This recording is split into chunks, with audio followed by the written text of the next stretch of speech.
Bienvenue dans la magie des énergies, ce lieu où les mots deviennent des ponts entre nos cœurs et où le silence est aussi précieux que la parole. Moi, c'est Célie, petite sorcière lunaire guidée par l'intuition, fascinée par les paysages invisibles de l'âme humaine, parfois même un peu indocile face au cadre trop étroit, mais toujours sincèrement engagée dans cette quête de compréhension et de transformation intérieure. Parce qu'au fond, je crois profondément que la conscience est une porte et que derrière chaque blessure se cache une possibilité d'évolution.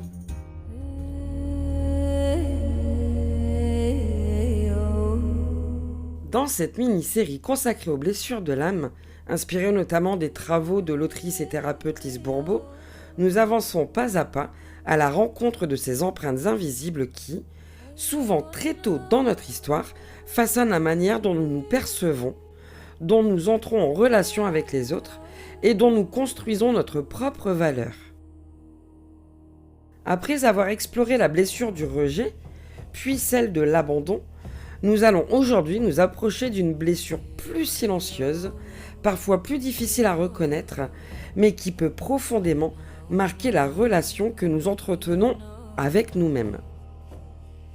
Nous parlerons donc aujourd'hui de la blessure de l'humiliation.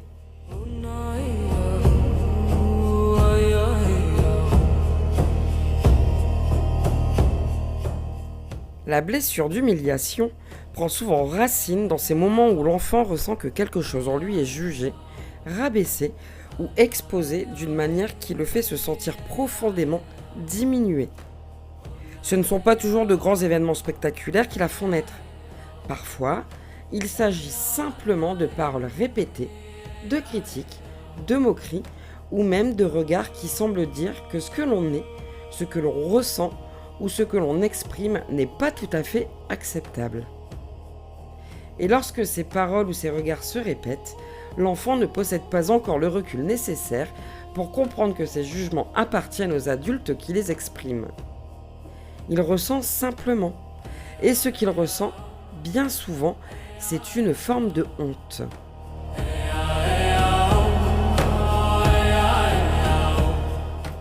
La honte est une émotion particulière, parce qu'elle ne touche pas seulement ce que nous faisons, elle touche ce que nous croyons être. Elle s'insinue progressivement dans l'image que nous avons de nous-mêmes et peut créer cette impression douloureuse que quelque chose en nous est au fond défectueux ou indigne d'être pleinement montré. Avec le temps, cette sensation peut influencer de manière très subtile la manière dont une personne se comporte dans sa vie d'adulte. Certaines personnes cherchent alors à se faire toutes petites, à ne pas déranger, et encore moins à ne pas tirer l'attention, comme si elles avaient intégré l'idée que leur présence pouvait être excessive. D'autres, au contraire, développent une forme d'hyper-adaptation permanente, cherchant à être irréprochables afin d'éviter toute critique qui pourrait réveiller cette sensation ancienne d'être jugé ou même rabaissé.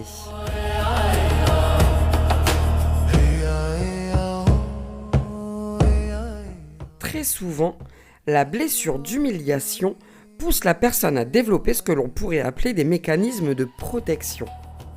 Certains vont apprendre à s'auto-dérisionner avant même que quelqu'un d'autre ne le fasse, comme si se moquer de soi-même devenait une manière d'anticiper le regard des autres. D'autres vont chercher à devenir irréprochables, à toujours bien faire, à ne jamais commettre d'erreur, comme si la moindre imperfection pouvait rouvrir cette ancienne sensation d'être rabaissé. Et puis, il y a ceux qui développent une grande capacité à prendre soin des autres, parfois même au point d'oublier leurs propres besoins. Parce que lorsque l'on a connu la honte, on développe très souvent un désir fort de protéger les autres de cette douleur.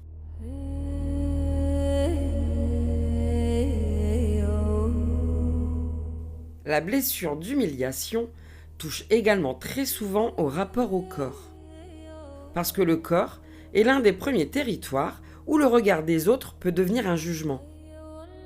Une remarque sur l'apparence, une moquerie répétée, une phrase qui semble anodine pour celui qui la prononce, mais qui, pour celui qui la reçoit, vient s'inscrire profondément dans la mémoire.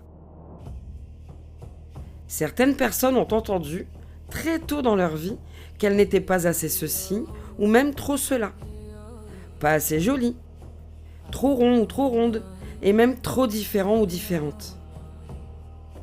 Et même lorsque les années passent, ces mots peuvent continuer à vivre à l'intérieur comme une petite voix silencieuse qui se réveille lorsque l'on se regarde dans un miroir ou lorsque l'on se compare aux autres.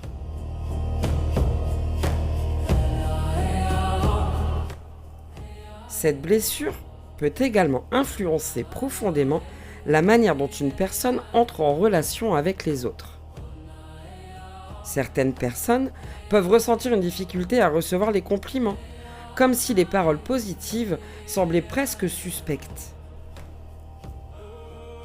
D'autres peuvent avoir tendance à accepter des situations ou des relations qui ne les respectent pas pleinement, simplement parce qu'une partie d'elles continue à croire qu'elles doivent se faire discrètes pour être acceptées.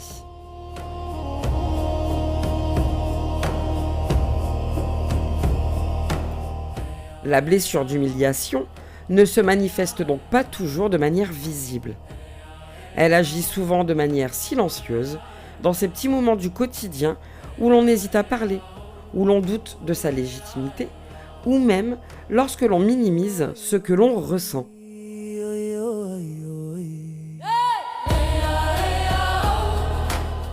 Il arrive que certaines phrases blessantes soient ensuite déguisées en plaisanterie.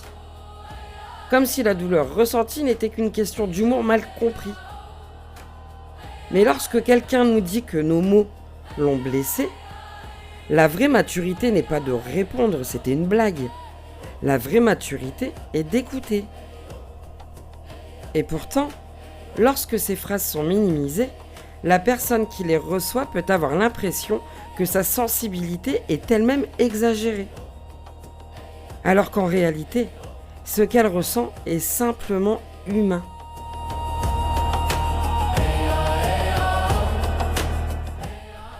Mais derrière cette blessure se cache souvent une immense sensibilité. Les personnes qui portent la blessure d'humiliation développent très souvent une grande empathie, une attention particulière aux émotions des autres et un désir profond de ne jamais faire ressentir à quelqu'un la honte qu'elles ont elles-mêmes pu ressentir. La blessure devient alors paradoxalement un terrain où peut naître une grande capacité de compréhension.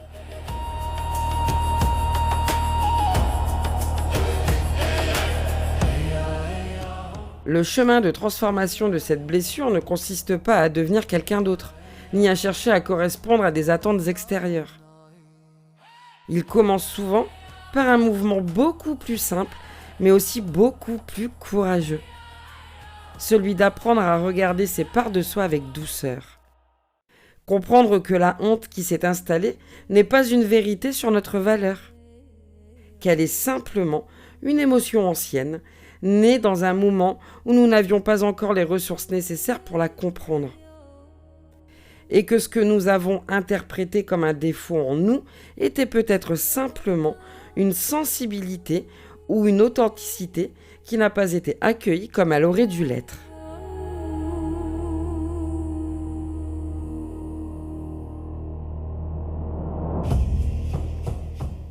Apaiser la blessure d'humiliation, c'est progressivement se réautoriser à exister, à prendre de la place, à exprimer ce que l'on ressent sans se demander constamment si cela sera jugé ou accepté. C'est un chemin vers une relation plus libre avec soi-même. Une relation dans laquelle notre valeur ne dépend plus du regard extérieur, mais de la manière dont nous choisissons de nous reconnaître et de nous accueillir. Car au fond, la blessure d'humiliation ne disparaît pas lorsque l'on devient parfait. Elle commence à s'apaiser lorsque l'on comprend que nous n'avons jamais eu besoin de l'être.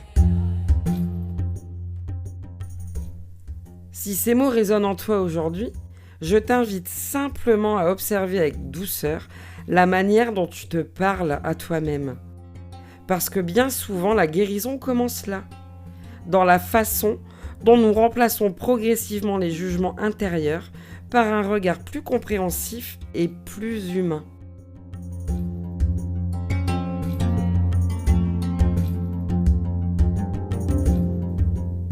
Dans le prochain épisode de cette mini-série, nous continuerons ce voyage intérieur en explorant une autre blessure de l'âme. Une blessure qui touche profondément la confiance, la loyauté et le rapport au pouvoir dans les relations. Un territoire émotionnel où les promesses brisées et les attentes déçues peuvent laisser des traces. Mais aussi ouvrir la voie à une compréhension plus profonde de nous-mêmes.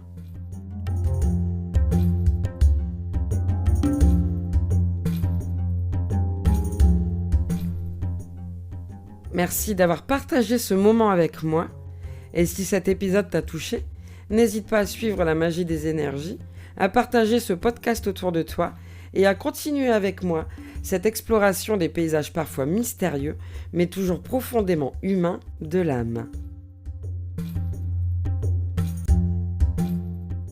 Et comme toujours, tous les épisodes sont écrits et réalisés par mes soins et j'y mets comme toujours toute ma bienveillance.